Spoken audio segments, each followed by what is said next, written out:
শীতকাল বাংলাদেশের ষড়ঋতুর অন্যতম একটি ঋতু। নভেম্বরের শেষ থেকে শুরু হয়ে ফেব্রুয়ারির মাঝামাঝি পর্যন্ত এ ঋতুর বিস্তৃতি।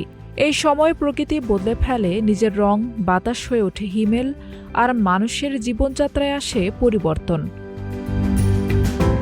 সকালে কুয়াশার চাদরে ঢাকা পড়ে চারপাশ, দূর থেকে কিছুই দেখা যায় না, কেবল হিমশীতল বাতাসে ঘেরা এক অন্যরকম নিস্তব্ধতা।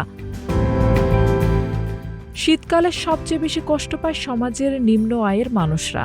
খোলা আকাশের নিচে ছেঁড়া চাদর কিংবা পুরনো জামাকাপড়ের সাথে লড়াই করে তারা ঠান্ডার বিরুদ্ধে।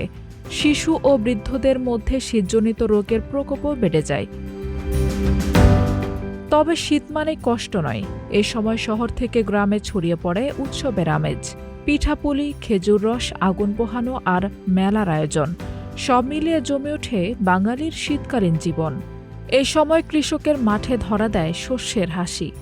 আলু, সরিষা, গম আর নানা শীতকালীন সবজি সবে চাষ হয় এই মৌসুমে। শীত আমাদের কাছে যেমন এক প্রাকৃতিক সৌন্দর্যের বার্তা বয়ে আনে, তেমনি বয়ে আনে মানবিক দায়িত্বের চ্যালেঞ্জ। আসুন শীতের তীব্রতায় কাপা মানুষগুলোর পাশে দাঁড়াই, শীতকে করি সহনীয় সবার জন্য।